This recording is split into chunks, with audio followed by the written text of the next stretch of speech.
Good morning, everybody, and welcome to Cheltenham for a special edition of the Road to Cheltenham. It's an extended one. We'll be talking about all the key races that will be staged here over the next 4 days, and we'll have some special guests along the way. I'm delighted to say that Nick Luck will be with us this morning and this afternoon. He'll be providing lots of interviews and also some news. He's out on the track now. Over to you, Nick.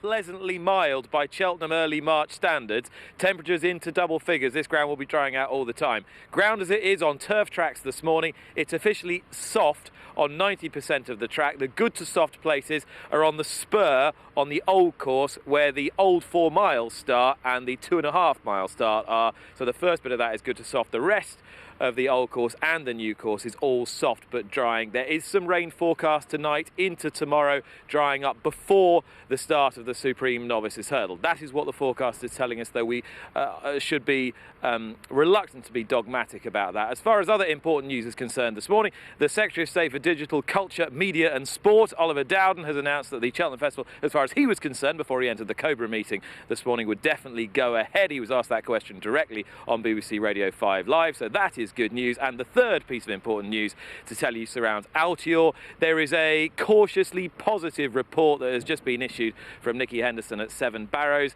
saying that Altior has definitely made progress. He said if the race was today, he wouldn't be able to run, but he's definitely improved since yesterday. They're continuing to put him on the water treadmill, and they are now quite hopeful that he will make Wednesday's Queen Mother Champion chase. I will be talking to, amongst others, through the next 90 minutes, I hope, Henry de Bromhead, Dan Skelton and James Nash. But for now, with all that news under your belt, it's back to you, Lydia.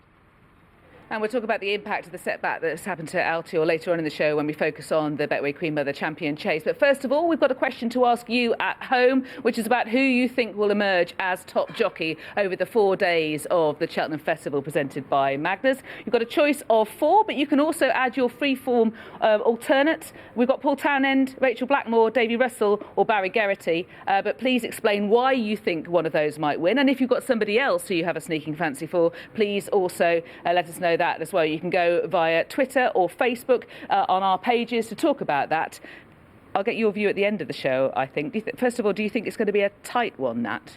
I think it will be, because I don't think anybody rides a huge amount of favourites. I think Patrick Mullins could even ride the most favourites, but I used to come here and be half confident I'd be champion or leading rider here when I was riding 8 or 9 favourites. It usually made it a bit easier.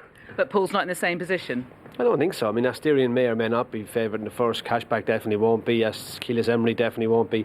He'll ride one favourite tomorrow. That'll be Benny Didu. On Wednesday, will he ride a favourite at all? Will Shaq and Poursois end up favourite? I doubt it. Min might end up favourite in the Ryanair over the Plutar, but that's only a might, and that'll depend on how Tuesday and Wednesday has gone. So he's lots of good rides, but they couldn't be short enough for me. Do you think there's a lot of pressure on him this time around? Because obviously you were the one that had to soak up that major pressure for the yard in previous seasons. I think there'll be expectation, but the expectation has to be realistic too. I mean, you look at a lot of the rides Paul Townend will have, and all of them, with the exception maybe of Benny Didu, who you would be expecting to win, could run the races of their lives and not win races. They could finish second and third and fourth and have run unbelievable races. So he'll be realistic in his expectation. It's what everybody else expects will be different. Okay. Well, let's find out what Ruby and I expect, and also you at home. Please feel free to email and give us your point of view via our various pages. We're going to start by talking about the Unibet Champion Hurdle, and we want to discuss all of these races, really about the tactics, because everybody has talked about, what chance each horse has and poured over it. But we're trying to think about it, trying to visualise how the race might actually be run. Yeah, we are, because, I mean, look, everyone has their opinion on form, and no one has talked more than you and me, but you and I even. But you look down at this race, there is pace, and there's quite a bit of pace. Cornerstone Lad, Not So Sleepy, and Petit Mouchoir. So that, even for the jockeys riding in the race, is a little bit of a relief. It's not going to be that tactical. They should go forward and go a good even gallop, and then it's about looking at where you think the dangers will be. For Barry Geraghty, he might, Epitante, where's he going to sit on her? And the guys that are riding to beat her, what are they going to do? So with pace in the race, it won't be as tactical as it could be. No, I tend to agree, but let's examine that pace, shall we? And we'll start with Not So Sleepy. Now, of course, we've seen him a lot on the flat. We've seen him over hurdles as well, and he likes to hair off in front. But this is what happened to him in the Betfair Hurdle. Yeah, it was, and it was unfortunate. I mean, they're just out of a trot, so technically they are breaking the rules here, and I imagine Simon McNeil, who was starting that day, was going to the letter of the law with Cheltenham coming up, keeping the lads keeping the pressure on them to do the thing right. Standing start and he missed the break, but that can happen. It can happen. A lot of horses, tape flies back and they go back onto their hocks away from the tape, and he's completely missed a kick. But that was unfortunate. Could that happen in the Champion Hurdle? It's a possibility. 17 runners this time around, more possible than usual, you might think. It is, but it'll depend on how Petit Mouchoir behaves, really. Cornerstone Lad seems to be a nice and relaxed individual, even though he likes to race forward. Not So Sleepy gets a bit buzzy, but it's what Not So Sleepy does to Petit Mouchoir at the start and how they rev each other. Yeah, let's talk about Petit Mouchoir. Obviously, he's an older, more mature horse, but let's see what he's done here in the past. He ran in the 2017 Champion Hurdle, and this is his behaviour in the parade. It is. It's 3 years ago, and I remember when he was in William Mullins's initially, he wore a hood. And he went to Henry's then, they took the hood off him. Now look, in the Arkle, we saw the speed he went in the Arkle with St. Calvados. They went really hard, but he did behave himself at the start, to be fair to Petit Mouchoir, and he is now a year older again. That was 2 years ago. He has a bit of age on his side. Look, he's wearing cheek pieces now. From a horse that started with a hood, now he's in cheek pieces to make him go, so he should behave himself well. He's a horse that'll run a big race, Lydia. I just think with the other pace in the race, it'll make him quite vulnerable. But even watch him walk into the tape and behave here. If he does that tomorrow, it probably strengthens Not So Sleepy's chance of there not being a false start. Yeah, so we're thinking that aversion to big crowds and noise and the big day is possibly a thing for the Paso Petit Mouchoir. I agree with you. I think he should run his race, but unfortunately, because there are other front runners around him, I think his chance is compromised. It does. It makes it a bit more difficult for him. I suppose with Not So Sleepy, it's not a dissimilar path maybe to the one that Hughie Morrison tread with Marble Arch, who finished second in the Champion Hurdle, I think. I was, yeah, after running poorly in the old Top Gold Trophy. So look, Not So Sleepy ran poorly in that race, the Betfair Hurdle as it is now, and he's coming here, but again on the front end in a race like this, it could be difficult. Let's take a look at Cornerstone Lad, shall we? This is the horse of those three, the ones we're thinking are going to be towards the fourth, I think will be least bothered by it, because I think he can take a lead quite happily. He can sit behind it. He obviously made the run in the fighting fifth where he stole a march on Bouvardaire, who got injured on the time, and then he made the run in here in front of Ballyandy, Penton Hills and Darasso. I agree with you. He doesn't have to. I can see him lining up with them, but I can just see him slotting in third. Yeah, exactly. And I think that'll suit him just fine. That does mean, though, you would think that, let's say Not So Sleepy gets off quite happily, Petit Mouchoir's with him. If one or two of them start to fade, we've got Cornerstone Lad to take over. So you've got sort of overlapping pace, so it should really be end to end. You do, and you have plenty of stayers in here, the likes of a Super Sunday or Call Me Lord. They mightn't necessarily want to be in front at the top of the hill, but they won't want the pace slowing down, so their riders will be keeping the pressure on and keep pushing forward. So I could see this being real end to end, and maybe opening the door for a horse coming from well off the pace at a big price to run into the prize money. I want to talk about that end-to-end gallop in terms of Epatone, but first of all, let's examine how she ran here last year. Now, it's only one run at Cheltenham, so you can't draw any definite conclusions. She makes a series of mistakes. Nicky Henderson has said that he felt that she was still feeling the effects of the flu jab. Does that make you jump, Paulie? I'm trying to think. I get one every year because I have no spleen, so I have to get one. I don't think I have any side effects from it, to tell you the truth. You're jumping quite smoothly and fluently, are you? Well, as smoothly as someone who's had as many injuries as me can jump, which is not that smooth either, by the way. But I thought she was quite keen early in this race, and she did jump very unlike her. She jumped poorly. Her progression all year has been, her jumping has gotten much better through the season, but she was free in this race. She travelled really well to 2 out, even after making those mistakes. And look, that was the new course. She faded against the stiff hill here, but it's interesting. The winner is in Jared Sullivan's red colours, still behind Epatante. The runner-up is Concertista in the white cap of Simon Munir and Isaac Suede. They were last and second last passing the stands in this race. You know, it was a strongly run race. The stamina really came into it. She's a year older. I think her jumping has improved no end, and maybe she was good before this, but that jumping won't do. But I can see her being the one to beat.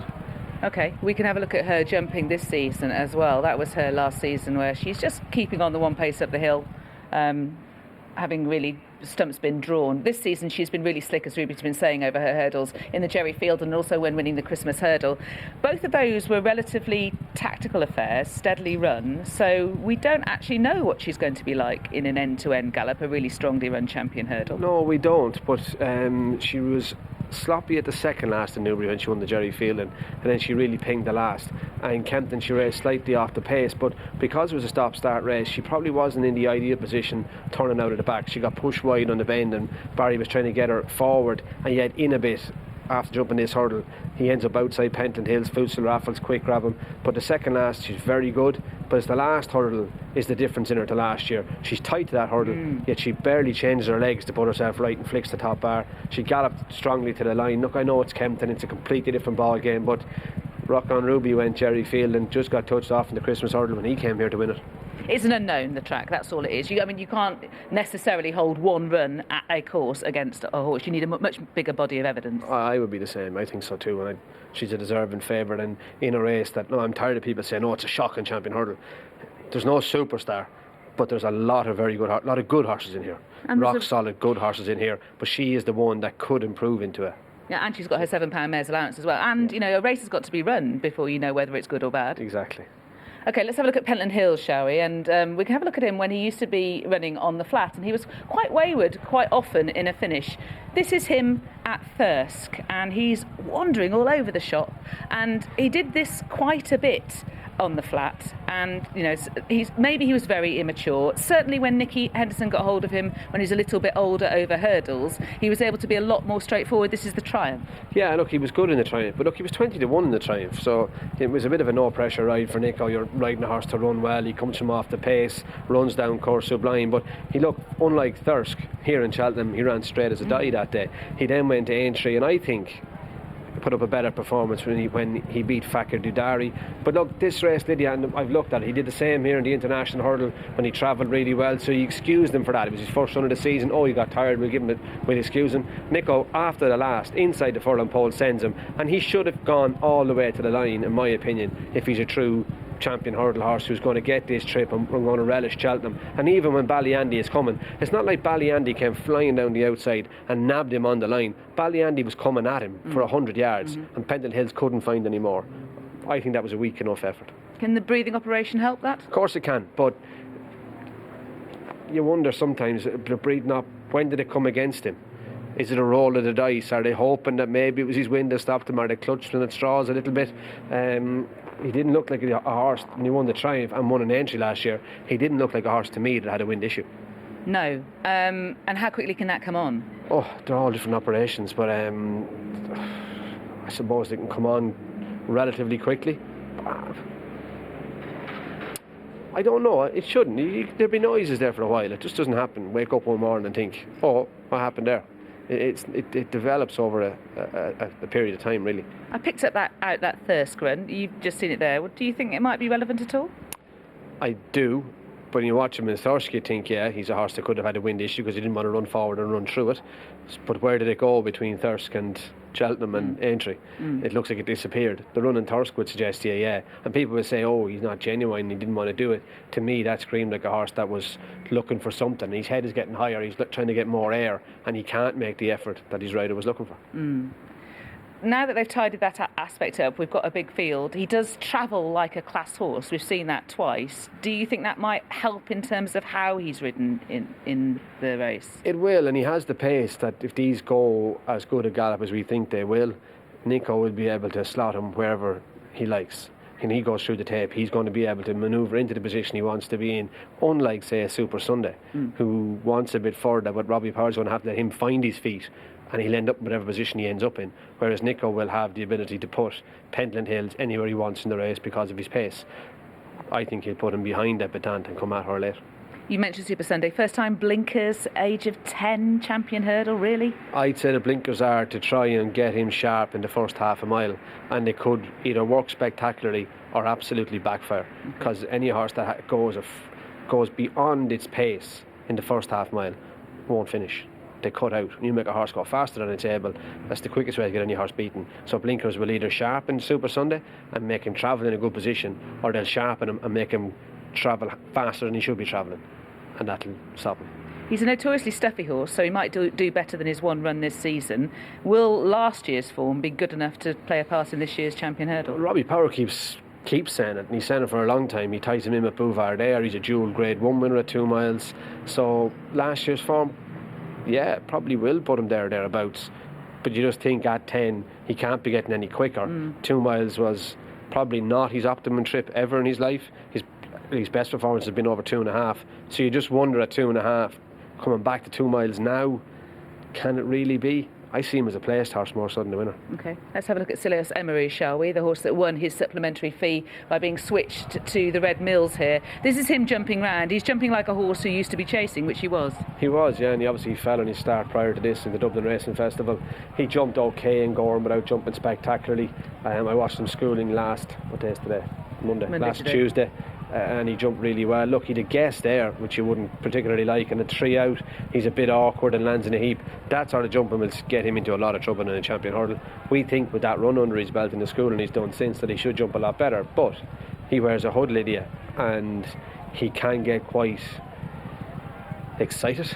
He got very worked up when he came to Cheltenham to run in the Supreme Novices a couple of years ago, and how he handles the whole occasion.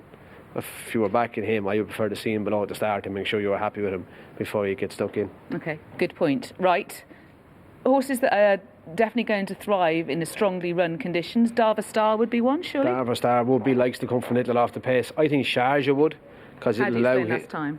I think they rode him forward on a strong pace, which didn't suit him. Right. It was the first time they rode him forward. They jumped out to go with Honeysuckle, and just behind Petit Mouchoir, when he had won Grade 1s, he'd been allowed to find his feet and find his rhythm, like Super Sunday will have to do. So I think Patrick will revert to those tactics on him, allow him to get on wherever it is. Numbers won't matter. Position-wise, whether he's 4th or 14th, he will get Sharjah where Sharjah is happy, and get him on the bridle. He would love the sunshine. He won't want the rain that's forecast this afternoon, and the drier it gets, the better. But he would come from off the pace. And when you look at it, if these go really hard, there isn't any power in my 10 to yours in here that can sustain it. If they go really hard, they will start to come back, and that could suit a closer like Sharjah. And how about the likes of Ballyandy, Call Me Lord, amongst the bigger prices? They'd be strong stayers. They are strong stayers, and Ballyandy, to be fair to him, always runs his race and runs really well around here. He got up to beat Pentland Hills in Haydock. I could see him flashing home again. Where he finishes, I don't know, but you could just see that. I can see this race now, Lydia, away from 2 out, and you're looking at the screen, picking out the ones in 5th, 6th, 7th that are closing, wondering which one of them is going to get there. And which one do you think is going to win, just to put you on the spot for the champion hurdle? Because it's a tough race. If you were handing me a set of colours, I'd put on JP's and go and ride Epitant. What can I see happening? I can see something coming from off the pace, like so Ballyandy, a Super Sunday or a Sharjah, one of those. I'm running these down. Okay. Interesting stuff. So that is the champion hurdle, the main event of our first day. Let's break off now from this preview of the first day to go and join Nick. Lydia, thank you. As has been extremely well documented, the National Hunt Chase this year for amateur riders is run over a new distance of just shy of 3 3/4 miles. Forza Milan, a leading contender, ridden by Derek O'Connor, the brilliant Irish amateur, and trained by James Nash, who's with me now. James, you've had many great days here at Cheltenham in your capacity as a rider, as assistant trainer to Willie Mullins during the years of Witherell Witch, Alexander Banquet, Florida Pearl and co. And latterly, you've run your busy as a trainer. How does this compare this year with Forza Milan? It's just very exciting to have him. It's great to have him. He's a horse that we always hope might end up here, and he's after a couple of good prep runs. It's completely different. You'd always have great interest being involved with Willie, and actually living with Ruby there the last 10 or 15 years in hunting buds every morning was exciting. You know, every morning was exciting. Yeah. Did you were you quite careful just to leave him if he'd not had such a good day? Well, there were very few not such good days. They were mostly very good days. Yeah, they were mostly very good days. He was amazing behind the scenes. He'd get over it as quick now. I never had to leave him anyway. We were able to manage whatever we worked at, good and bad. Yeah, good and bad. What would have been the best day of your Cheltenham career so far? Oh, sure, when we were involved with Willie's horses, sure, every year there was a highlight. You couldn't pick the best one. I had a great thrill. I was third on a horse called Be My Royal in the Cheltenham Bumper one year. And that was a great thrill. The ground was too fast for him on the day, but it was great to get back into big parading. I had plenty more rides here, but that was about as good as it got. Lots of good rides, but that was the best ride I had here. And sure, like I say, living with Ruby up there was plenty of exciting mornings and days and evenings. I bet. Yeah, good and bad. And then just following Willie's horses, even when I wasn't working there anymore, and I'd go down with him in the mornings and things. Look, it kept it exciting for me, and I loved the place. Yeah. So you can carve your name properly into Cheltenham folklore if Forza Milan were to win this year. He's been here before as well, because he was second favourite for the Pertemps a couple of years ago, but he's joined you this season and he seems to have improved a bit. Are you pretty happy with where you've got him?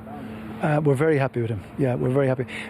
He came, and this might have been a long-term aim, and he hadn't been jumping great when we got him, but maybe there was just something niggly because I believe even before we got him, he had school well at home in Johns, but he just hadn't shown it in the track. But maybe a bit of a break and just freshen him up or whatever. But now he seems to be jumping okay and schooling well and doing everything fine. So we've been very happy with him. And how did you get Derek O'Connor? That's the key question.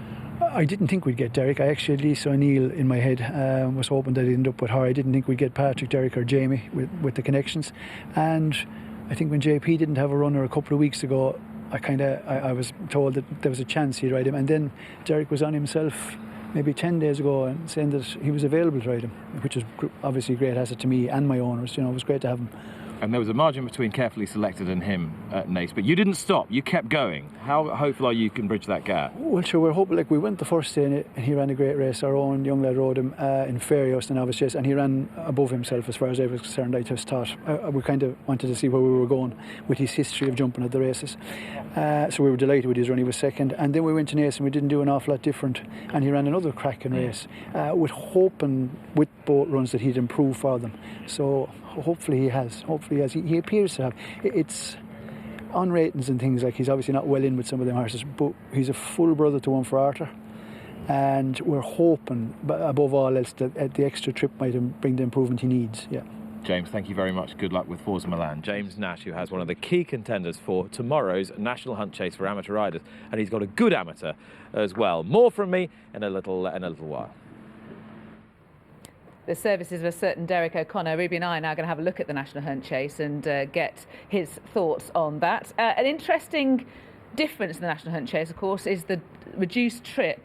And also, it's not a massive field, is it? No, and it can often be a huge field, and you look down through it, and when you watch the race start in years gone by, and they come across the middle of the racecourse, and all of a sudden you're looking where are the fancied ones, and they appear in the shot in the last 5 horses in the race, and usually ridden by the 5 or 6 best riders, and they would always be at the back because of the speed they were going. But when you look at this smaller field, different start, and you look down through the names on the right hand side of that page, you're thinking, God, and these are all guys and ladies that know their stuff.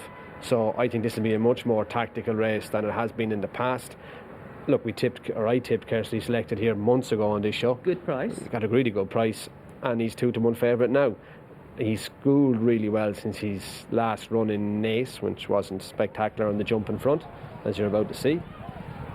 Was very careful there, but he has schooled much better, and I think the 14-runner field will be a help to him. I think the occasion will be a help to him.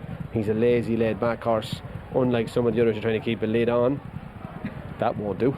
But other than like the ones who are trying to keep a lid on, I think the occasion will help this horse, and it'll help him concentrate. And I think it'll be an easier ride for Patrick Mullins in a more competitive race. So, the horse Henry's tips up at Rachel there, Spyglass Hill, Forza Milan, that James Nash was just talking about, is in the red and white behind Carefully Selected. But Carefully Selected did get to dictate this race, and he had the speed, Lydia, to be second in the Cheltenham bumper. And I think if Patrick Mullins can get him into a rhythm, keep him in contention, I think he'll have too much speed for any of these from the back of the last.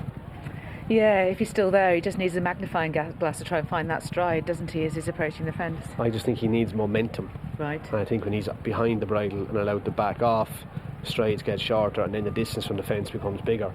I think in a more competitive race where he's actually on the bridle and gathered under Patrick Mullins, and contact from the bit is putting weight on his hocks, it'll become much easier for him. Okay.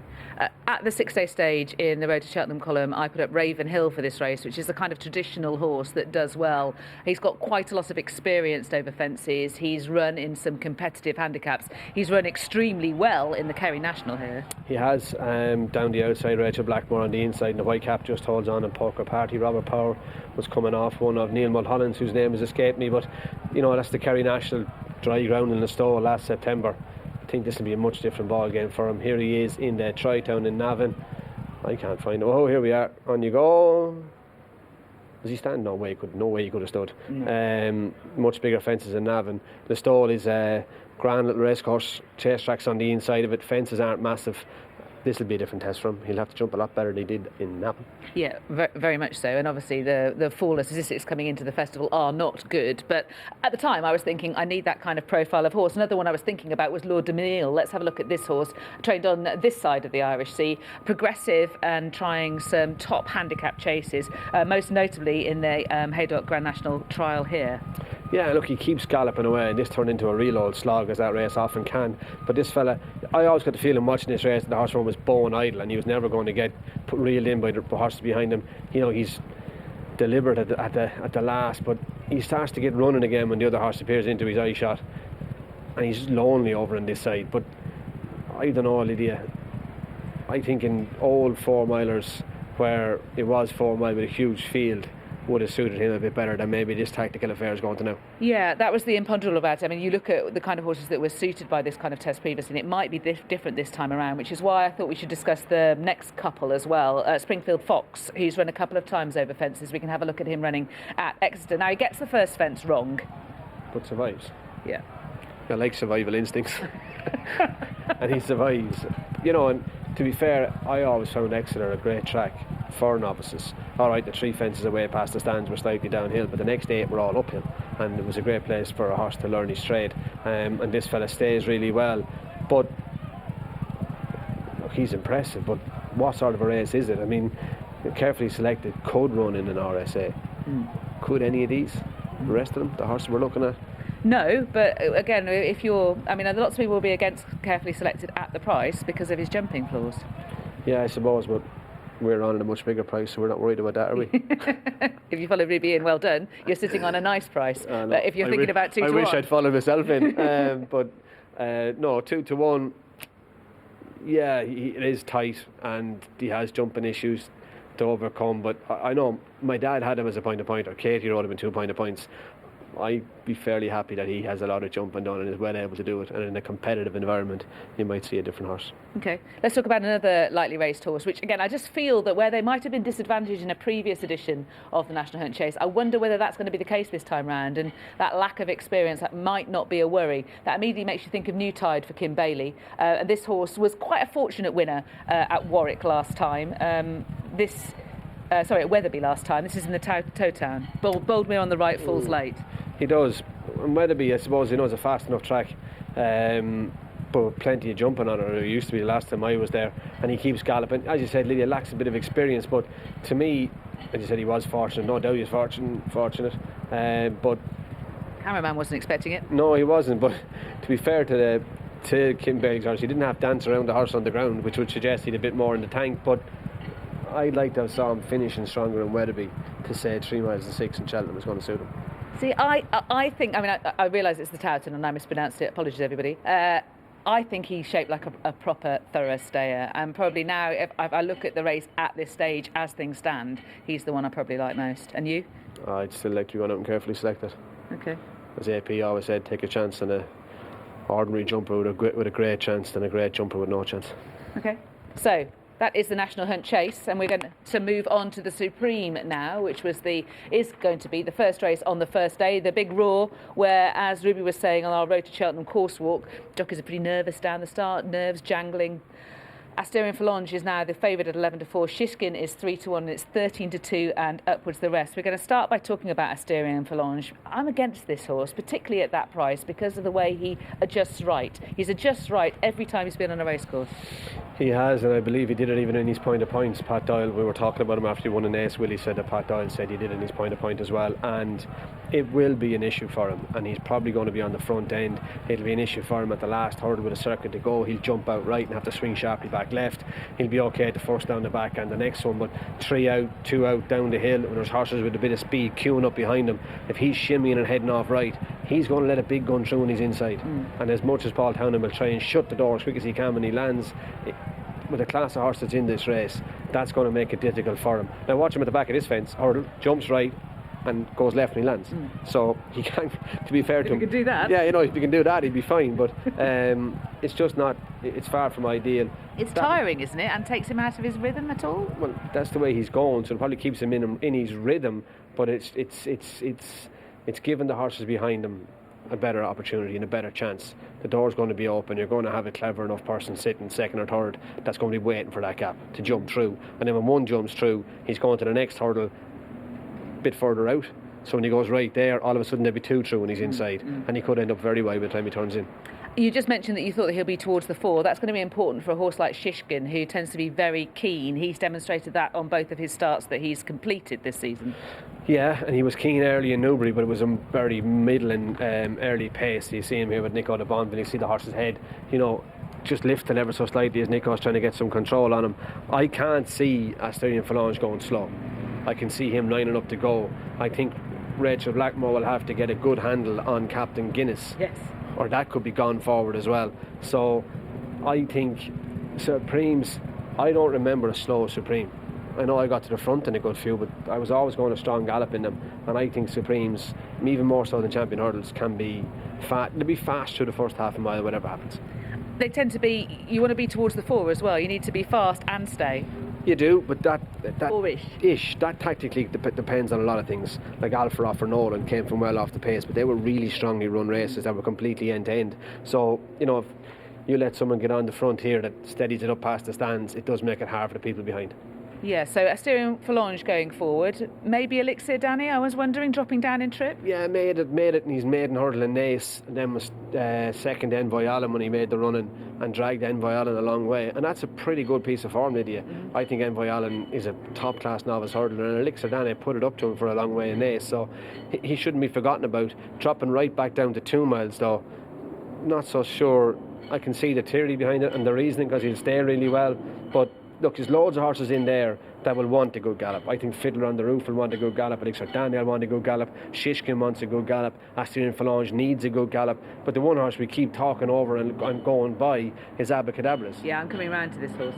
So am I, and at 13-2 each way. His form is rock solid. I mean, he's second Envoy Allen in the Royal Bond. He beat latest exhibition in the Monksfield Novice Hurdle. He jumped quite poorly when he went on his first start in Goran. He ran well in last year's Cheltenham Bumper. Now, he was quite awkward that day with Lisa O'Neill. He was quite keen all the way, but he travelled down the hill going better than anything. And I think Davy Russell will park him in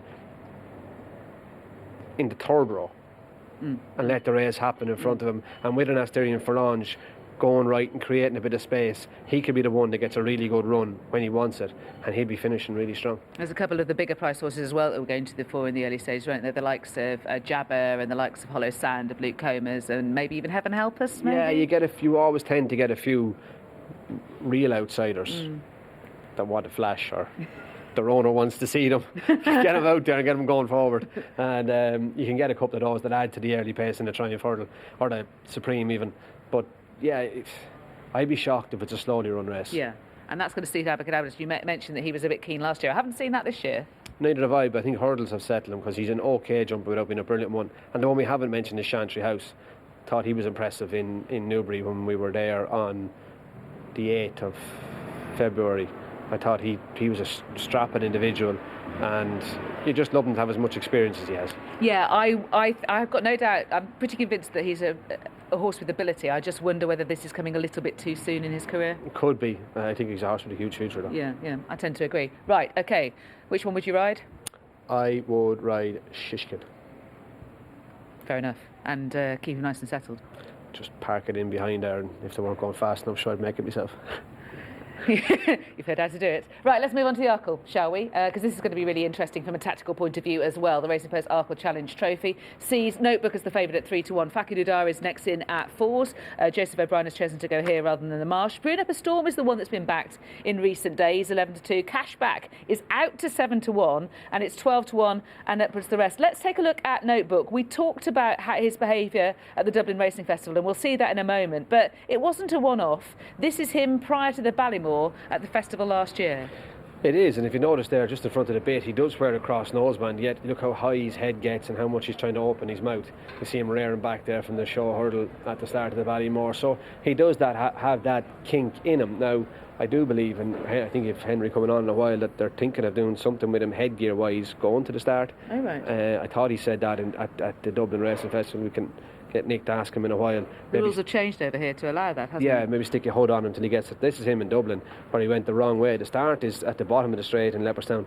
This horse is heading for the top of the back straight. So, look, this has to be a concern. But Lydia, they'll be at the start 5 minutes before the race, so you can watch how he behaves in the preliminaries, and if you wish to back him, you can back him then. And of course, it should be said that, of course, he did this at Leopardstown and then went on to win the race. He did. Rachel Blackmore did a great job to get him back under control. That's her Pony Club days coming out, the way she turned him across the track and ran him into a cul-de-sac.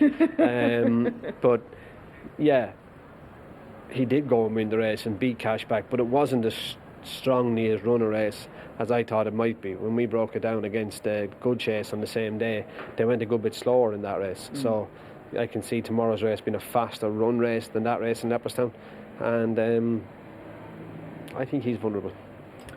Let's take a look at the start and how things are going to progress, or how we project things are going to progress. We're going to have a look at when Notebook ran against Fakir Didaris in the Racing Post Novices Chase earlier this season. We've got them each highlighted for you. Notebook on the left, Fakir Didaris on the right. Talk me through this start.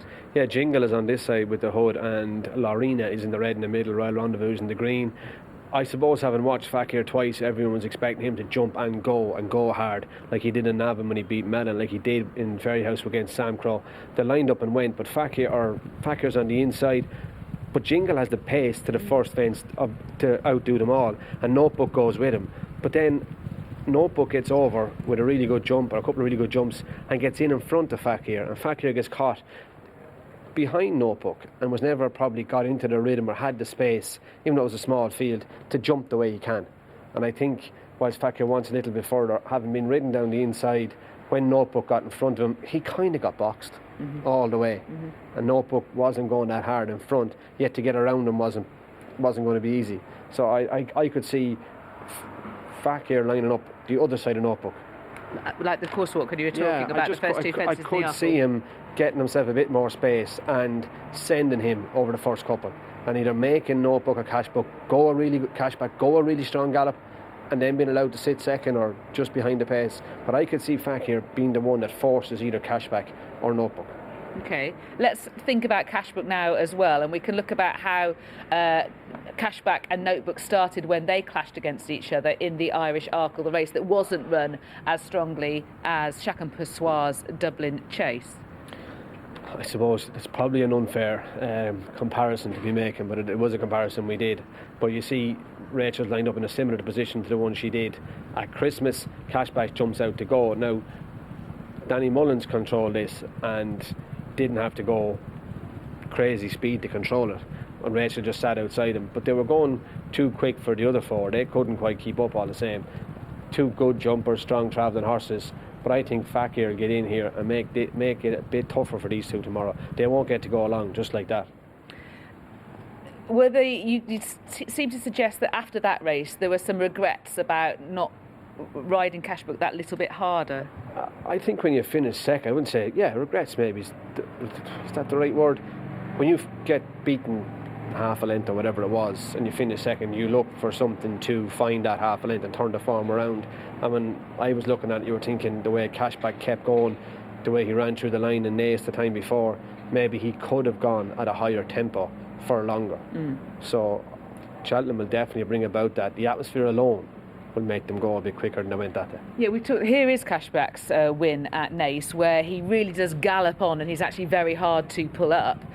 But we've looked at Notebook's temperament for the proceedings here at Cheltenham. What about Cashback's temperament? Yeah, I was slightly worried about him, to tell you the truth. He wears a hood riding out every day. But I watched him here this morning riding out Lydia, and he was grand. He was nice and relaxed. He walked all the way down from the stable yard to the infield, walked around, did his trot and his canter. And we've got 70,000 people here today, though. I know that, but he's still away from home in a strange environment. Tomorrow I know will be a different ball game, but at least he hasn't left his race here today. And so the argument about Cashback there was that he went a strong pace, sustained a strong pace, and still had plenty left to give. Whereas there was just question marks: had he actually got more to give the way he was coming back against Notebook? It's a question mark, and if you're going to turn the form with Notebook, you have to find out somehow. But if Fakir Didaris is pushing him and pressing him and niggling him to go a little bit faster, isn't Cashback compromised? Possibly, but that probably boils down to what do you think he'll win or something like that. But I think Fakir will be the one that is almost a needle or thorn in the side of Notebook and Cashback. I think he's the one that'll be the terrier that's going to be forcing them all the time. Explain to me what happened then when he got beaten in the Supreme. I think early, I can't remember the horse's name, Bryony Frost Road, that charged, that made the run-in, blitzed over the first hurdle and halfway to the second hurdle. But when Bryony got control and steadied them back, JJ Slevin was behind him, and with the horse on the outside moving forward, he just got caught behind the horse that was going backwards and got taken backwards out of the race. From having a brilliant position here, he got caught behind the wrong horse and had a poor position at the top of the hill. That happens. How about him being £7 worse off with Notebook for a defeat? Yes, and I think that's a very legitimate point, but I do think that a lot of 4-year-olds can improve in the spring of their 5-year-old year. Surely he's precocious. Possibly, but I saw O'Connor do it all through that year. To when he fell here in the champion hurdle, he kept getting closer to his rivals. I think horses can improve physically, however precocious he is. Okay. He can be. I could still see him improving a bit. He hasn't run since Christmas, so he's been allowed to mature and get there.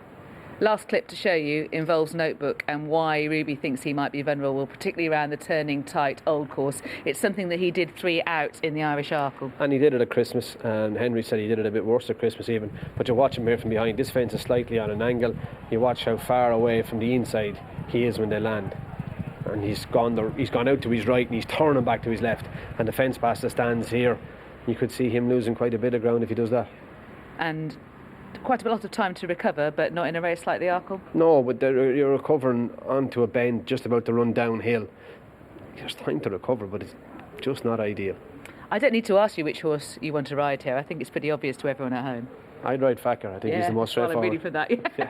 But having said, look at the prices. I think Cashback's out to a great each way price, but I just think the one that you can go to the start and not be worried about preliminaries or a false start or what's going to happen. I think the most straightforward is without doubt Facker Didari. Okay, so Facker Didaris for Ruby. Let's break off from this preview of the first day and go and join Nick. He's got Patrick Mullins with him. Ruby playing the percentages there as far as the Arkle's concerned with Notebook, Cashback, Fakir Dudaris. He was saying he might ride Fakir Dudaris. He thinks Cashback's a great each way price. What do you think, Patrick? I think Cashback has the ability, no doubt, but I'd have a little question mark over his head. You know, if you're going to back him, I'd be looking at him in Parade Ring. I'd be watching him go down the start. He wears a hood. He has similarities to Undersow. You know, he goes on his own a bit at home. I just would have a question mark over the preliminaries. Interesting. So we've all been talking about Notebook, and now he'll handle the preliminaries, and you're just advising us just to have a look at Cashback. As far as your rides are concerned, Ruby was saying earlier in the programme, it's not impossible. You might ride more favourites than anyone else this week. Are you absolutely sure of your whole book yet? No, I mean, as everyone knows, with Willie, nothing is absolutely sure. So, look, I think I obviously carefully selected and appreciated are my 2 best chances. They'll both be favourite. I sat and carefully selected this morning. He settled in well. He's been here before, so, you know, he was second in champion bumper. I schooled him around Navan over 9 fences the other day on last Tuesday, and he jumped very well. We did say to Willie that none of us are happy with the sun down the back straight, and we'd like to skip the ford on the back straight. And Willie said it looks fine from here, so we carried on, and we couldn't see a lot of them. But and he was okay. He was fine. So I was very happy with him. There's been a lot of talk about this horse because he is going to be favourite as to how good a jumper he is. So, in your opinion, you've ridden the winner of this race, and you understand what it takes to jump round Cheltenham. Is he a slick enough jumper to do it round even at 3.6? I think he is. I mean, you know, when Vindham won here, I'd fallen off in the race beforehand, and he wasn't great in the first lap, but he got into a rhythm then. He made a mistake the third last in Nace, and he made a mistake the second last in Fairy House. But on the whole, he's a good jumper. He's done loads of schooling. Ted Walsh had him. He ran 2 points. I think he's more than good enough jumper, yeah. As far as Appreciate is concerned, the horse you ride in the champion bumper, I put it to Willie after he won at the Dublin Racing Festival. I was interested that he'd won over 2.5 at Christmas, and he slapped me down a little bit and said, look, that's all that was there for him. It was nothing else. It wasn't the fact that he was slow. Is he a fast horse, Appreciate it? Yeah, I mean, if you saw how I rode him in that race, I went to the front but slowed it up and turned it into a sprint, and he just, in 5 strides, he left the rest of them for dead. A lot of hours this year have been improving throughout the season. At the start of the season, we would have thought he was a bit slow, and we sort of earmarked him for the 2.5 at that stage.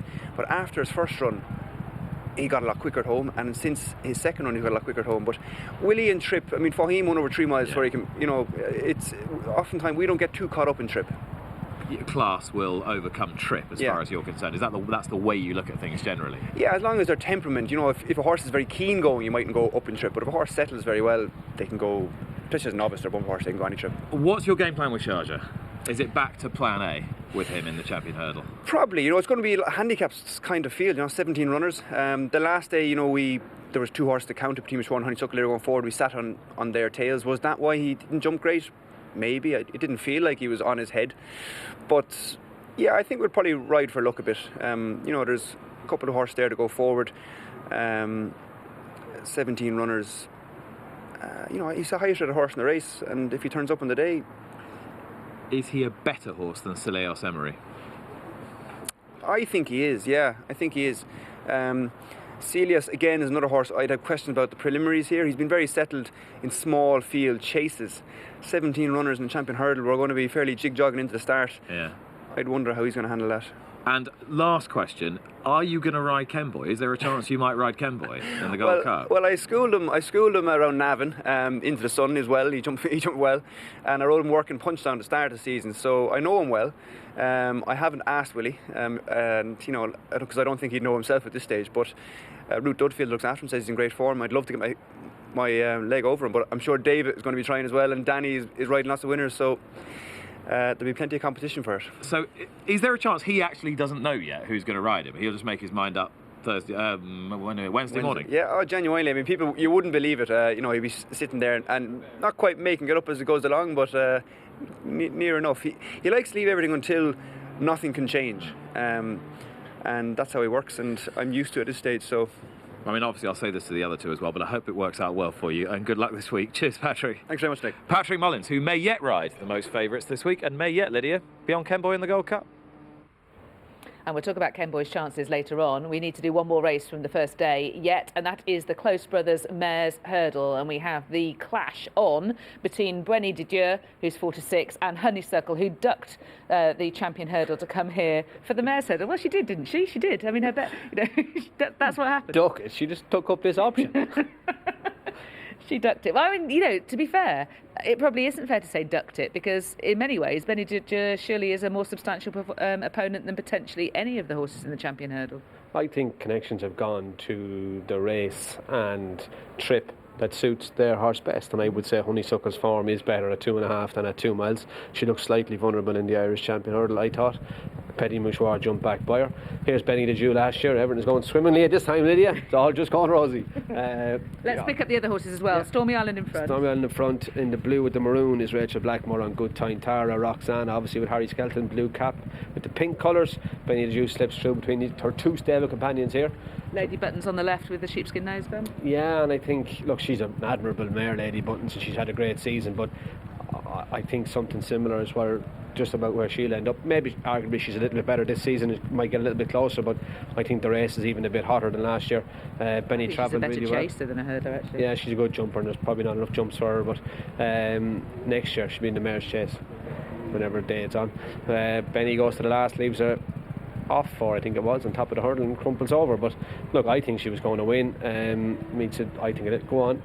Still can't believe she fell, but she did, and Roxana stays on to win. Look, I think Benny de Dieu will be very hard to beat here, and I think she's coming, Lydia, with a better prep even than last year. Last year, she came here first time. This year she's coming having won the Galmoy hurdle over 3 miles, where she absolutely romped away from horses that probably aren't in great form. You'd want to be beating Penn Hill as far as she beat her, but she did, and I think watching her work last week, I rode work against her and she worked really well, and I think she's in wonderful form.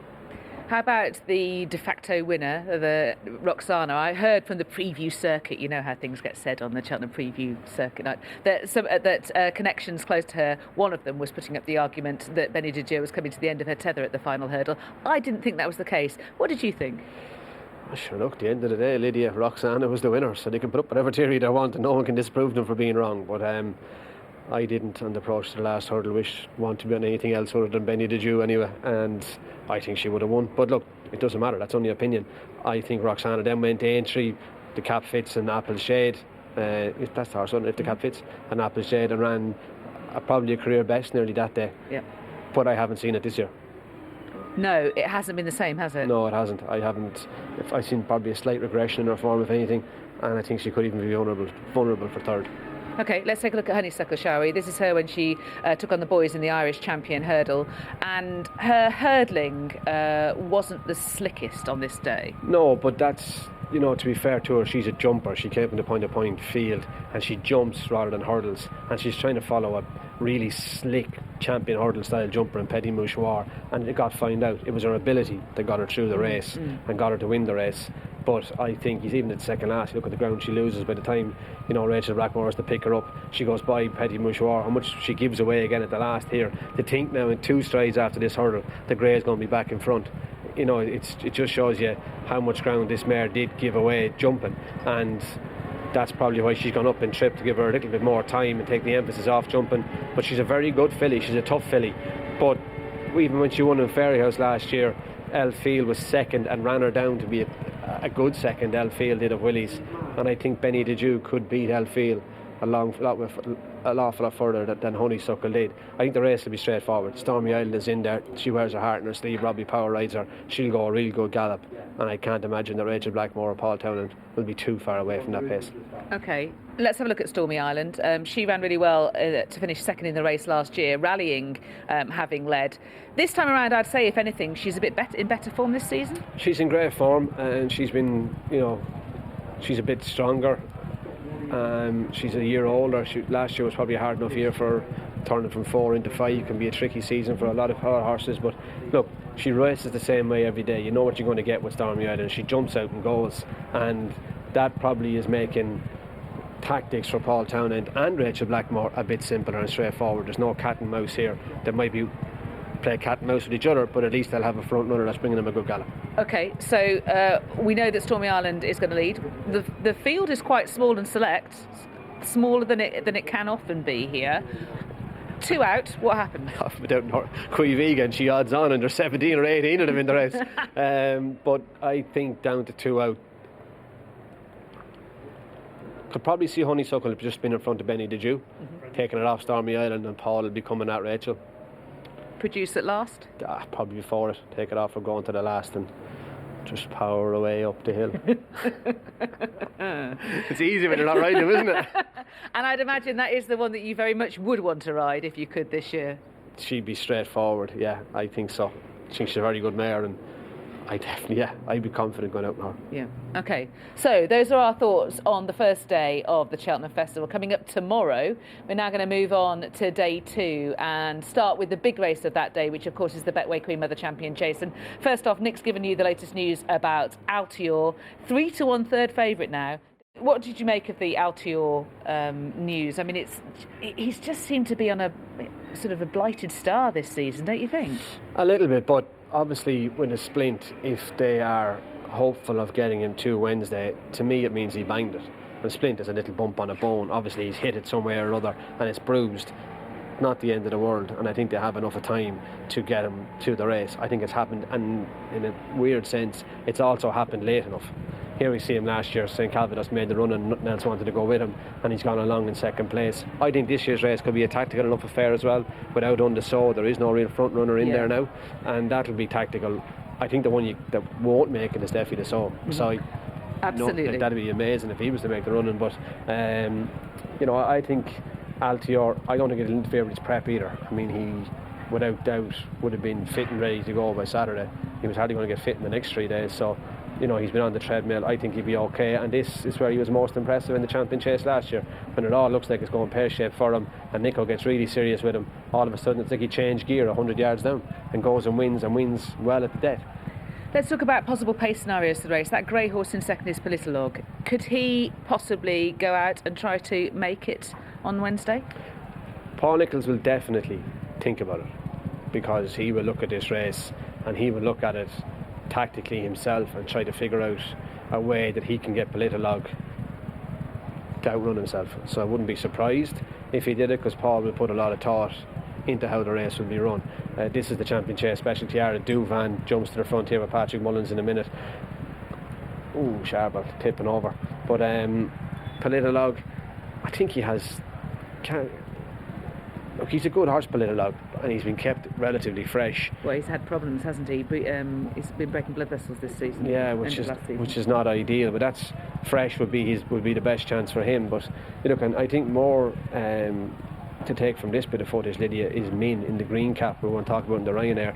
Look how well Min is travelling there compared to Altior in the black. Yeah, when you see this in a minute, how weakly Min finishes. To think jumping the second last there with that big jump, and then all of a sudden, nothing. That's why I'm wondering whether the track ideally suits Min, but we'll come back to that argument. The reason showed this is Altior's most impressive champion chase success, coming right away from in, and it was pretty strongly run. A tag team, Special Tiara to Duvan to the rest of the field taking over. Still Altior hit a flat spot, but still this is by far the most substantial performance. It was, and I think the flat spot he hit that day was because he'd nowhere to go. He was in behind a wall of horses, but as soon as he got out he took off. Look, Altior in really good form and 100%, which he will be if Nicky Henderson even brings him to the races. Can he really be 100% with that having happened? Yeah, of course he can. It's no more than you getting a bruise on your shin. Once you get the... You don't know how I react to a bruise on my shin. Maybe not. But once you get the... Oh my God, how soft are you? But, Quite soft. But when you get the bruising out and the pain out of it, then it's gone. So they are icing it, hosing it. They'll break down the old blood and get rid of it. And they'll get all the pain, soreness out of it. And I think he'll be fine. I don't know, it does change the race. It was, you were thinking, wow, what kind of a race is it going to be? How's it going to be run? And that does throw a little bit of a dampener on it. But I still don't think that affects the tactics. And I think it'll be interesting to see what each and every rider does. Okay, let's have another look at Altior. This is what he's produced this season, the Game Spirit Chase. He wasn't that ultimately overall impressive. The most impressive bit was from 2 out. It was. Look, Bundoran fell at the water. Dynamite Dollars ended up in front simply. Ned saw Royale, Kalashnikov, and Altior. He just went along. And you were all the way through this race thinking, is he going? Isn't he going? Is he going? 3 out, gets a bit high there.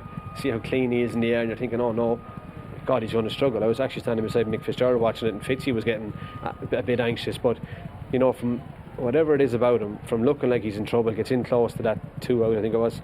But all of a sudden, when Nico does get serious with him, it's like he just changes up in gears. And he's really starting to remind me of Hurricane Fly, who, as he got older, got a little less flashy, but still managed to win the races. And from here home, when Nico gives him a couple of flicks, it's like he just changes gears, like as if it's almost like Altior knows where winning post is now, and what Altior has to do. But from being in trouble, he's bolted in. Yeah, so he's a little bit slow over his fences. The difference is he's got to be better than ever to win this year, hasn't he?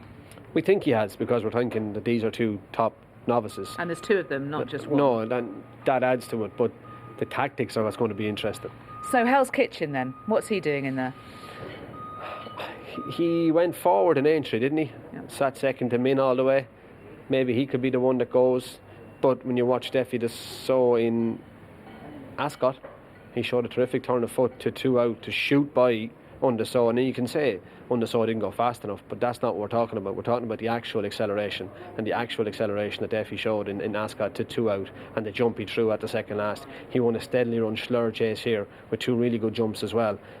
He definitely just saw, I always thought was a stayer, but to me has developed a turn of foot I didn't think he had. Yeah. And you see him here in the slur.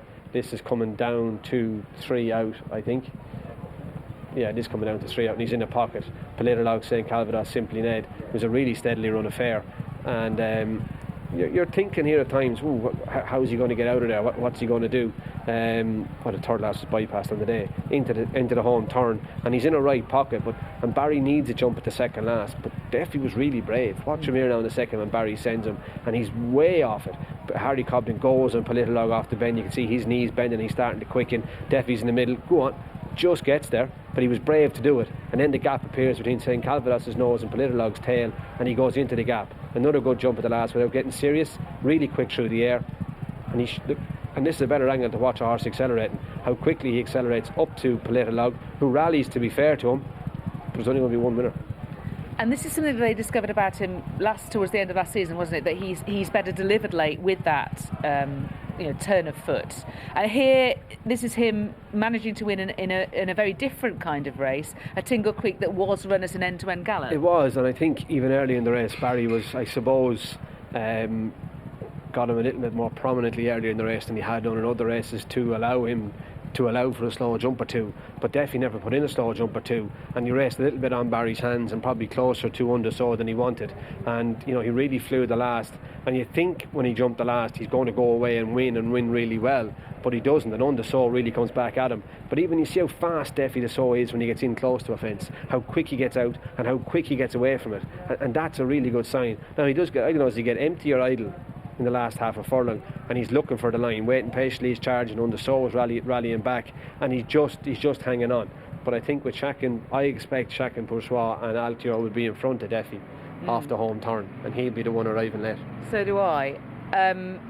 People are thinking that because Hell's Kitchen's in there that he might be the horse that makes the running. You've mentioned how he was ridden at Aintree. He's also made all, I think, to win at Kempton. He's a horse that can do that. He's quite a quirky horse. In very good company, he's been held up to pick up pieces late.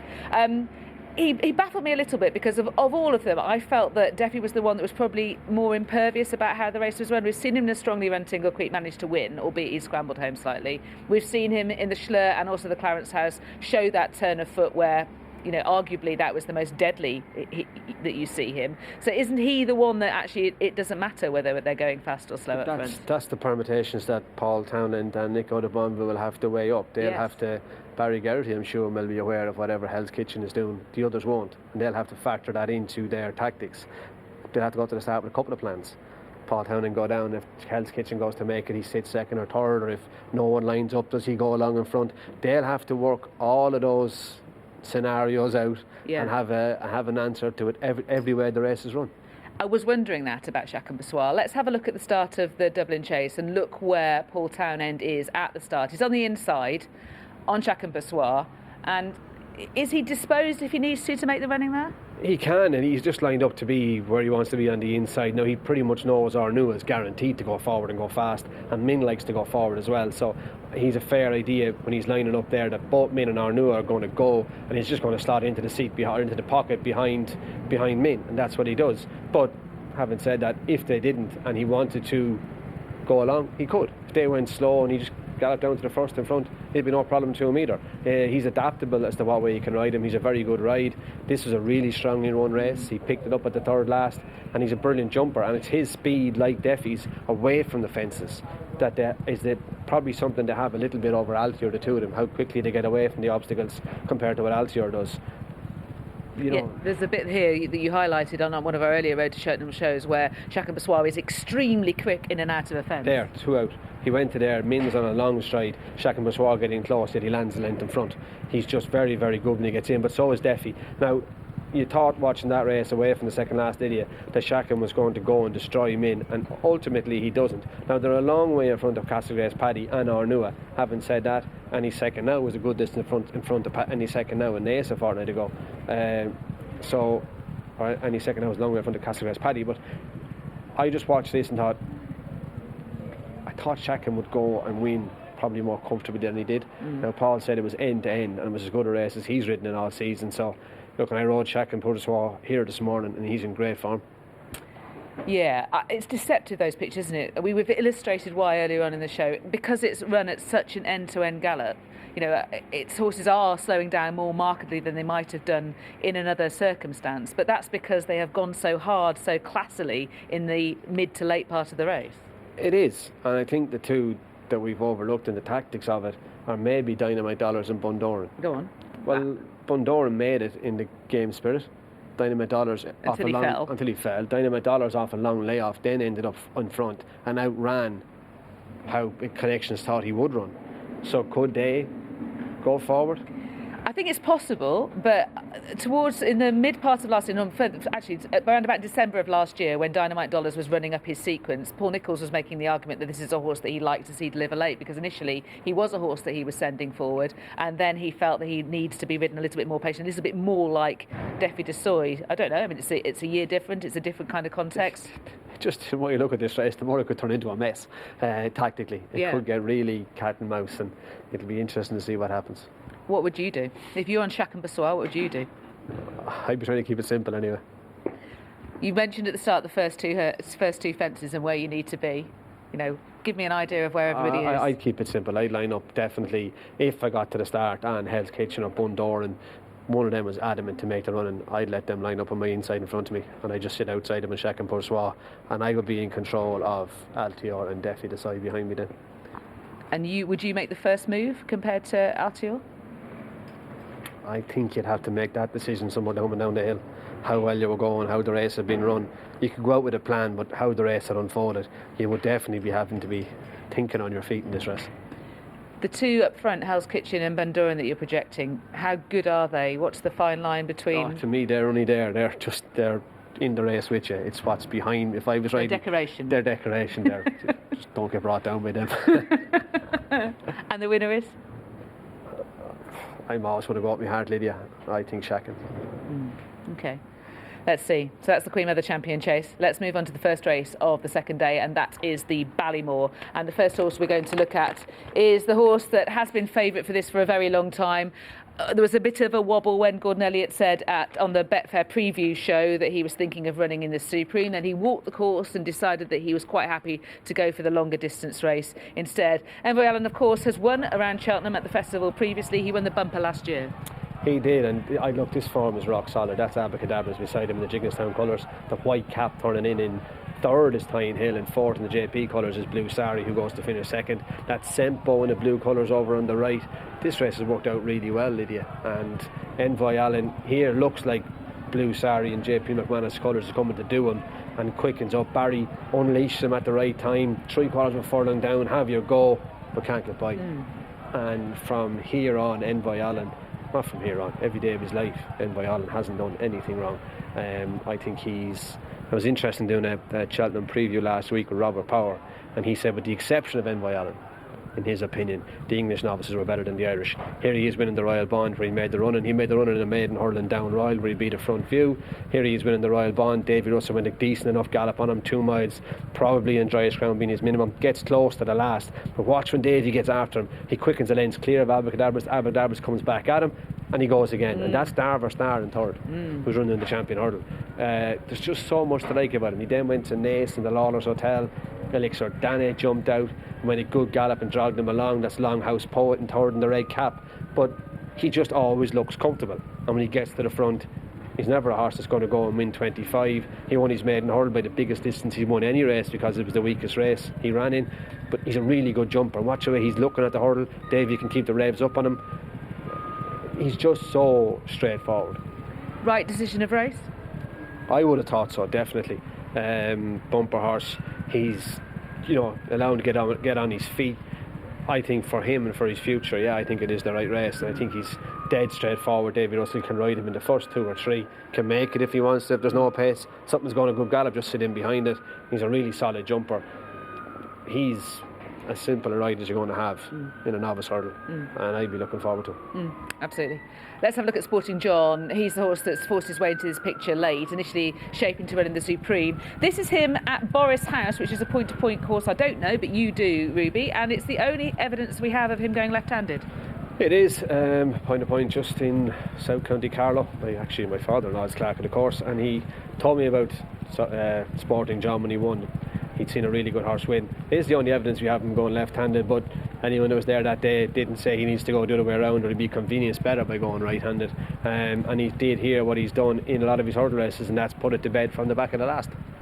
He has. He's only raced right-handed here so far, but that would give you some comfort, I think, if you were worried about that. It wouldn't bother me, and even watching him going right-handed at Exeter and places like that, you never thought, oh God, he has to go that way. No. I think he's a relatively straightforward horse. He does finish strongly. He's come from well back in Exeter one day. I think I saw him getting up to win well. He's a horse with a huge reputation. He just hasn't done as much in his career thus far as Envoy Allen. He could be a hell of a good horse, but if you're giving me one of them, I'd want Gardens. Yeah, I think that's pretty clear. Right, let's break up from the Ballymore to hear from Henry de Bromhead, because he's with Nick. And he is no doubt one of the key players at this year's Cheltenham Festival, whatever should happen in the next 4 days. How are you feeling, Henry? Yeah, not too bad. Yeah, all good. Good stuff. Right, let's talk about tomorrow, because Ruby and Lydia have discussed a number of interesting tactical pointers. Let's start in the champion hurdle. Petit Mouchoir, how big a part of the pace is he likely to be?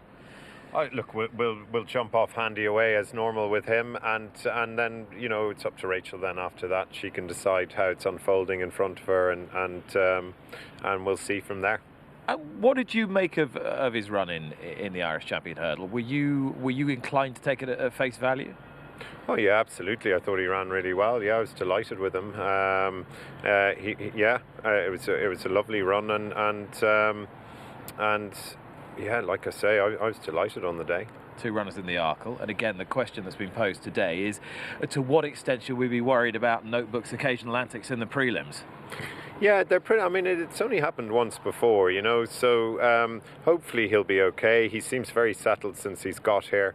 We're going to he's going to use earplugs to the start, and Rachel seems happy. We're happy. Hopefully, it'll all be all right. I mean, is he difficult, or is that just over-exuberance, if you like, or over-enthusiasm? Oh, I think he just wants to get on with it. Yeah. I don't think he's particularly difficult. I mean, he didn't know where the start was when he went the other way in Leopard's. It wasn't like he was trying not to go down, or he just took off, and that was it. But no, he seems good. He's, like I say, he's very settled here. It's not a bother on him the last couple of mornings, so hopefully he'll be all right. We must talk about Honeysuckle, because she is... do you feel that the pressure is a little off because Benny De Jure has been made such a short price favourite, or are you still really feeling it as far as she's concerned, because you've had to make this call to go for the mares and take on Benny rather than running the Champion Hurdle?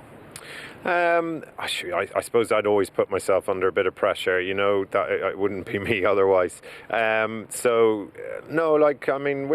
we're an unbeaten mare. We don't want to lose that tag, so same as Benny. So obviously we're here to give it our best shot, and look, she's a super mare for us, and we'll just see how it unfolds. Horse I absolutely loved when finishing second to Andy Dufresne. It was Captain Guinness in the opener tomorrow. He's had a light preparation. Is he streetwise enough for the Supreme? That's the question. Absolutely. Look, he's only run twice. He got a bit of a run in the race at Punchestown and ran a bit keen. So again, we'll just try and keep him settled and see. I think the pace of the race will suit him. Whether he's this level, we'll find out tomorrow. We could have gone digging more at home, but he'd had 2 runs. We were just happy to take the chance and come straight here. Notebook is not your only runner in the Arkle, and neither is Honeysuckle the only mare that you have running tomorrow. Put the Kettle On is just lurking in there at 16-1 in the 2-mile novice chase. Are we forgetting about her prematurely, do you think, given that she won here at the November meeting? Absolutely. She won a very good trial, in November. She was very impressive, and she's a lovely mare. It's fantastic for the Darmodies to have a runner here. They're really excited about it, and we all are.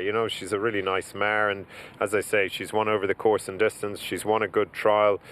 She gets her £7 allowance. She's a good mare. Where you're talking suggests to me that if she wins, there's going to be some scenes. Absolutely. There will be with any of them, but I'd say especially with her. Yeah, absolutely. They're well up for it. Yeah. You don't necessarily think she's a £7 inferior to horse to Notebook over fences? She's a good mare, and she's won a trial, so we'll see. She's rated £14 less than him officially. She's getting her 7.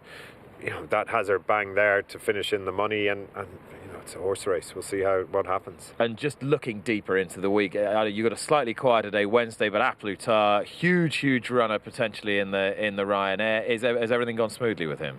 Yeah. Touch wood, it has. He seems good. He's on his way over there now.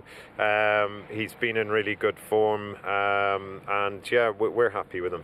Aspire Tower has just contracted in the betting a little bit again for the JCB Triumph Hurdle, and you're nodding as if to say, "Yeah, I'm happy with that." No, I'm nodding to say, has he? Okay, I didn't know. Yeah, look, he hasn't, he didn't have the ideal prep, obviously, at the Dublin Racing Festival. Do you think he'd have won? Rachel thought she still had a nice bit there, but who am I to say? Would we, if Wave of the Sea had fallen, would we have thought he would have won? Where he came from, who knows? She was happy enough with him, but who knows? I couldn't predict that or say that. But his performance at Christmas was unreal. He's been in really good form since. He schooled well the other day, but it's not the ideal prep. But he's a fair horse on this day, and hoping for a good run. And finally, you've still got Monolith and Chris's Dream in the Gold Cup, and relatively few have been confirmed for the race. Are you inclined to run either or both? Monolith will definitely run. Chris, we're still deliberating. Not sure yet. We'll obviously have to decide this evening, and he'll travel tomorrow. So can't say as yet, but just monitoring a few things. Obviously, he'd love a nice ease in the ground. I suppose the drying the drying weather after today could be interesting for him. So we'll see. We'll discuss it there this evening and make a call. 19 runners excited. You seem calm. Are you really? No, I'm never calm. Look, really excited. Great to be involved. Feel very fortunate to have these types of horses, and just need a little bit of luck now. Henry, thanks so much. Pleasure. Henry de Bromhead, 19 runners. Lydia, I'm coming to see you very shortly. Excellent, Nick. I shall look forward to that. And now the Twitter poll, I should tell you, has closed. The Twitter poll has closed. So if you're wanting to tell us who you think the top jockey is for over the 4 days, it's too late. It was neck and neck between Paul Townend and Rachel Blackmore when we last looked. So we'll find out at the end of the show who has won. And of course, if you're watching this on the repeat, you won't have had an opportunity to take part in that. But make sure you let us know via social media what your views are anyway. And if you're watching the repeat, I didn't say that Super Sunday would be wearing first-time blinkers because, of course, he wasn't declared with them. Let's have a look at the RSA, shall we, and finish off day 2. And we're going to talk. We usually do this programme is recorded a little bit, so we can edit those things out. Yeah, absolutely. That's why we never looks like we make mistakes. That's absolutely seamless. Don't give away trade secrets. Right, here's the RSA Insurance Chase. Manila Indo has met Allaho before, and it was in last year's Albert Bartlett. Yes, Allaho was too keen with me here in last year's Albert Bartlett. Maybe I should have just let him gallop along, but I didn't. And he tanked and pulled and dragged. Manila Indo was a bit keen too, but was probably in a better position than I was in. I'm in the red, Rachel's in the maroon. And it told an Allaho in the end. But look, you just failed to settle. I imagine they'll ride him differently. They will most definitely ride him differently. He'll be allowed to gallop along, I imagine, and hopefully will settle better. But because of the way he pulled, he didn't have the turn of foot that Manila Indo did. And even there, I was too far back. I'd rather not be watching that one. Inexperience for Manila Indo? Yeah, 2 runs, and look, got readily outpaced by Lorena in Goran Park, and then was workmanlike in Navan. But Henry did feel he left an awful lot to work on, and fitness-wise he'd improve. But look, Manila Indo or Allaho's going to go along here. Copperhead, I can't imagine will be too far off the pace, and I think they'll really not set it up, but they'll make it good and straightforward for Manila Indo and Champ. It'll be a truly run race. And Allaho, there were some thoughts that he might go for the Marsh because he's quite keen at home, but he ends up in the RSA. Not keen at home, he just can be keen at the races, and he's not probably as slow as we thought. He has a bit more pace. He did, I suppose, when all was said and done, fade back a long way off of Manila Indo there and gets running again then late in the day. But look, he's a wonderful jumper, Allaho, and I did think at this race last year that this was all coming plenty soon for him, and he will be a better horse this year, and I think the evidence is that he probably is a better horse this year. Let's discuss Champ, shall we, who won impressively at Newbury despite doing a number of things wrong and then tipped up in the Dipper.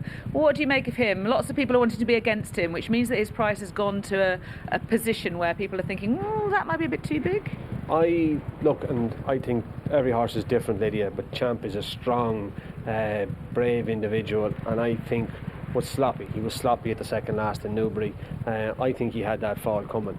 He was taking chances he shouldn't have been taking and was getting away with them. And I actually think the fall here in the Dipper, even though he gets Barry out of a bit of bother there, the fall in the Dipper could be the making of him. It'll make him concentrate, make him look where he's going, and make him have a little bit more respect for the jumps in front of him. There was something inevitable about this fall. It had to be ridden into a number of fences. Barry was having to make up his mind many, many times. This is a reverse angle of what happened at Newbury, where Barry wanted to go around again and Champ didn't. Yeah, but that just shows you the agility that Champ has. I agree. To say that he's able to get out of that. And the genuineness. Yeah, and the genuineness. But then to say, why did he do what he did in the Dipper? Why did he gallop on and hit it with his chest? When you see the agility that he actually has, see him there, just didn't make enough effort. He should have got a bit higher and been a little bit cleaner. Barry's gone to the front on him here, gets in close there and rubs it in front. For a horse that's as agile as him, he should be lifting his front end a bit better, but he's getting away with brushing fences. So he's just brushing him a bit more and brushing him a bit more. He winds him up here for a jump, and it's a very good jump. See how clean he is there. He has no problem doing it, but because he got away with brushing fences, he started doing it. Brilliant there. They asked for a big jump down to the third last. Go on, very good. Maybe if you're crabbing him a fraction, a bit your kill, a little bit. But here, when Barry sits on him, gives him a slap, he's trying to get in contact, sits against him. He has no reason to do what he did. No. Doesn't that worry you? No, it doesn't. I think actually hitting his nose off the ground, I bet you he was lying there thinking, oh, what just happened to me? I can't see him doing that again. Okay. I think he'll make more effort and be looking where he's going. It'd be just wonderful if racing would be so easy if you could just explain to the horses that they have to jump over the jumps, there's the winning post. And there's so much if horses could talk, that would make racing so much easier, but they can't. And sometimes they have to learn through mistakes like that.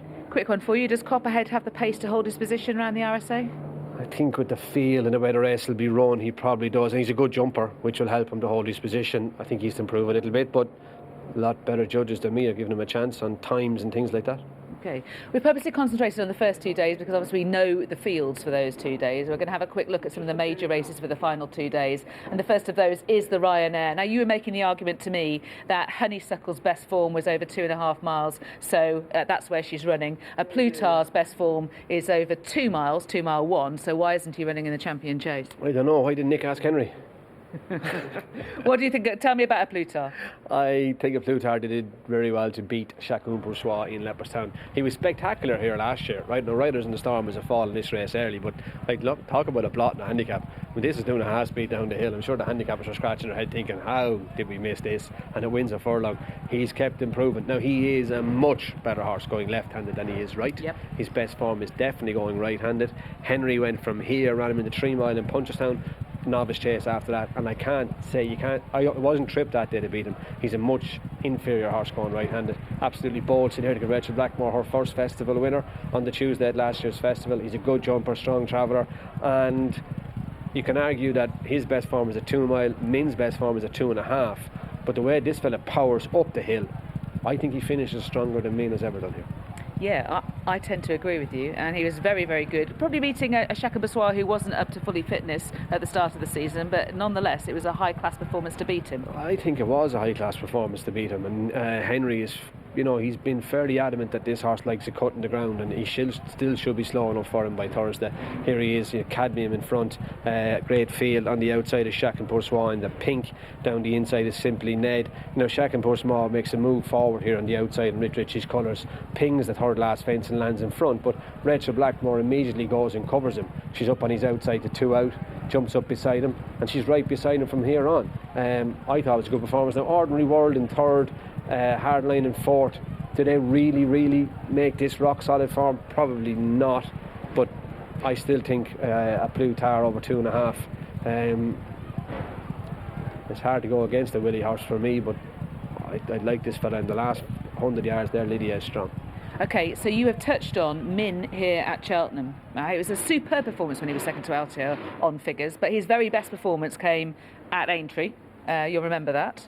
I think I do. Is he as good here as say on a flatter track, or being able to dictate in that kind of way? Look, when I was standing here last year as a jockey, I was making the case that without Altior, Min would have won a Supreme, he would have won a champion chase. So, why am I changing my story standing here as a pundit? But looking at it a slightly more colder sense, where I don't have to convince myself that he's going to win, that I'm not riding him anymore. I don't have to be, fully committed to Min. I can look at it a little bit more coldly, and when I look at it a bit colder, has he finished hard strong enough? Now, maybe Altior's last 100 yards is often his best, but Min has faded a little bit here on the hill. He's had great performances over 2.5 in Punchestown and Aintree. This will be the first time he's tried it away from a flat track. Envisage quickly how the Ryanair is going to be run then? Frodon will jump out, but I think Min, with the pace he has and the way he's like to be ridden, will be in front of him, and a Plutar will be just behind him. And in front of them all at the finish? I think a Plutar. Okay. Right, so that's the Ryanair. Let's move on to the Gold Cup, shall we? And we can talk about the horses that are in that race. Alboon Photo and Santini, 7-2 joint favourites. Delta Work 5-1, 6-1 and upwards the rest. Santini and Travelling niggled along a little bit in the Coltswell chase? He will, but I don't know. Where are all the horses gone, I think is the question. My rode Caught Star in his first Gold Cup, he was 7-4 favourite. There was 18 runners. He came back to defend it himself, and Denman taking each other gone again. There was 16. There was 12 left in the Gold Cup. Where have all the horses gone? We were worried about whether he'd be able to hold his position in a bigger field, and that's actually less of an issue than we thought. Big time. And we look at it, then you go looking for pace. This is the pace. These two horses and Throwing Kenboy are the front runners in the Gold Cup. So I think the way the race will be run will help a horse like Santini, who might struggle in a big field to hold a tactical position. That's not a worry any longer. His jumping is rock solid. He stays really well. Has he got the class? Only time will tell. I haven't been his biggest advocate all year. I think the number of runners in the race gives him a better chance, but I still think he's vulnerable. I'd love to put him on him. Yeah. Well, that's what they're saying they're going to do. Are they? Yeah. They listen to us. Yeah. we taking credit for that one, are we? I think it was Artie we first of all mentioned it for. Oh, we just kept saying it, kept trying it. Sort of Eventually to get something right. Spray it around Vicky Henderson's yard. Let's have a look at Delta Work, because he's got the RSA form against Santini. They were third and second respectively behind top of the game. The key thing about Delta Work is the way his jumping has improved race by race. It has, and I think though he could be a horse that somebody needs to know. And Mark Walsh is a very good rider, but this is a tough horse just to get on. And I know he's probably ridden him working, he's ridden him schooling, but Davy Russell rode him here. Jack Kennedy definitely developed a good relationship with him, and he rode him in Leopardstown on both occasions. Look, he gets squeezed out between top of the game and Santini here, and eventually gets running when he gets switched to the outside. Davy Russell still hasn't gone for his whip. He's only going for it now, half a furlong down, but that's when he got out, got level, got balanced, and the time he got running. So he's definitely improved this year, Lydia. You see him here in Leopardstown. You've Kenboy, where is Delta Work? He's in the white Jignestown cap, coming behind Road to Respect. Kenboy in the blue is about to get out. Mona Lee is in front. Jets is still there, but this horse quickens really well down the outside. Behind him in the white cap is presenting Percy.